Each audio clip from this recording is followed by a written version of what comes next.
नमस्कार दोस्तों, स्वागत है आप सभी का हमारे चैनल पर। तो सनातन धर्म में गंगा को देवी माता का दर्जा प्राप्त है। मान्यता है कि ये भगवान विष्णु के चरणों से निकलकर पृथ्वी पे आई है, जिसके लिए भगवान श्री राम के पूर्वजों ने बेहद कठिन तपस्या की थी। तब कहीं जाकर वे देवी माँ गंगा का धरती पे आने का सफ़र पूरा हुआ था।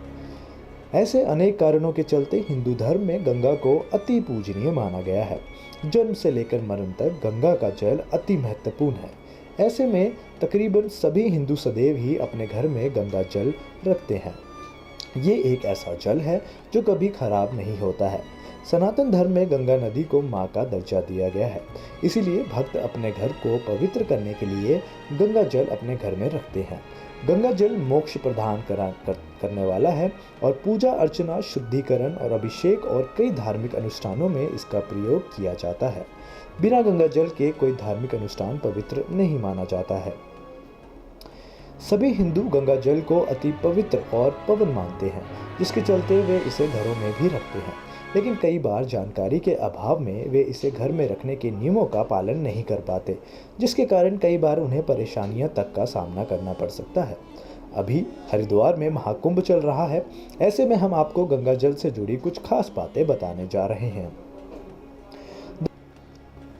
दरअसल गंगा जल को घर में रखने के कुछ खास नियम हैं, जिनकी पूर्ति ना करने पर अज्ञानतावश हम अपना ही नुकसान करा लेते हैं।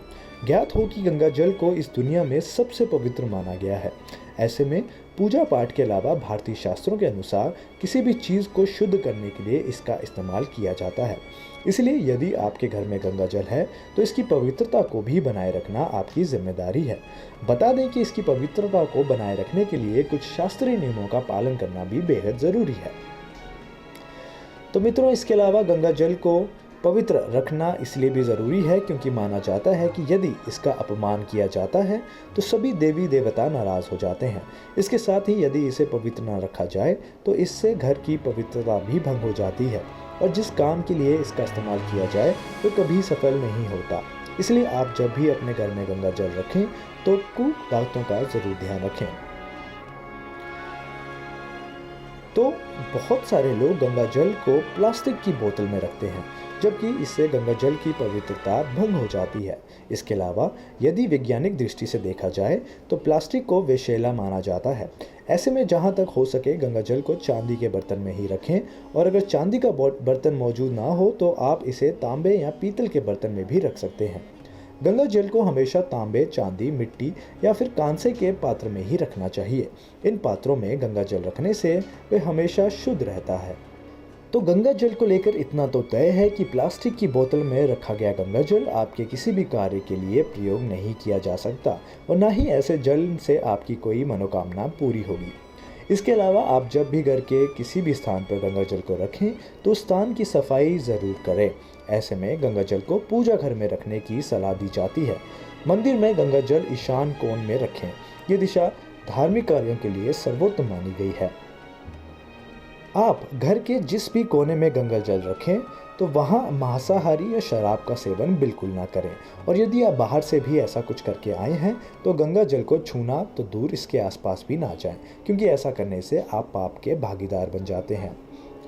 इसे किसी भी कमरे के विशाल कोण में ही रखें। माना जाता है कि गंगा जल को घर में रखने से सकारात्मक ऊर्जा का वास होता है और घर में ये ऊर्जा बनी रहती है। लेकिन इसके साथ ही इस बात का ध्यान रखें कि इसे कभी भी अंधेरे कमरे या अंधेरे कोने में ना रखें। इसके अलावा दोस्तों, गंगा जल का प्रयोग करने से पहले अपने हाथ अच्छे से धो लें और इसे प्रणाम करने के बाद ही प्रयोग करें। गंदे हाथ से गंगा जल स्पर्श करने पर ग्रह दोष लगता है। तो दोस्तों, ये थी हमारी आज की वीडियो। उम्मीद है आपको ये वीडियो अच्छी लगी होगी। अगर इस जानकारी से आप संतुष्ट हैं तो इस वीडियो को लाइक ज़रूर कर दीजिएगा। मैं आपके लिए ऐसी ही तमाम वीडियोज़ लाता रहूँगा। फिलहाल के लिए इतना ही। नमस्कार।